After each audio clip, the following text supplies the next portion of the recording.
Des dossiers lourds seront sur la table des discussions de la 37e conférence des chefs d'État et de gouvernement de l'Union africaine, dont les portes s'ouvrent ce samedi 17 février 2024 dans la capitale éthiopienne.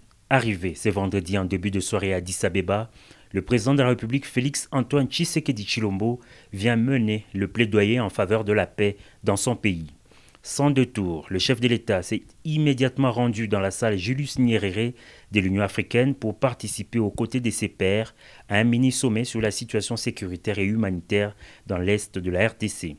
Sur les 10 chefs d'État attendus, 6 ont répondu présents, notamment l'Angolais Joao Lourenço, organisateur de cette rencontre, les Congolais Félix Antoine Tshisekedi Tshilombo, les Kenyans William Ruto, le Rwandais Paul Kagame et le Sud-Africain Cyril Ramaphosa.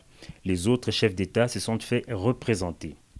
Dans son mot, Joao Lourenço, médiateur désigné pour renouer le dialogue entre la RDC et son agresseur le Rwanda, a fait remarquer que cette initiative est prise afin de relancer le processus de paix qui a connu un recul avec l'intensification des combats dans l'est de la République démocratique du Congo. L'objectif, a-t-il renchéri, est de réfléchir ensemble en vue d'obtenir un cessez-le-feu entre les forces armées de la République démocratique du Congo, les M23, et tenter un dialogue direct entre les chefs d'État de la RDC et du Rwanda.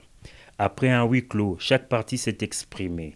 Le président Félix Tshisekedi a dénoncé pour la énième fois l'agression documentée dont son pays fait l'objet, tout en exigeant les départs sans condition des terroristes du M23 des terres congolaises.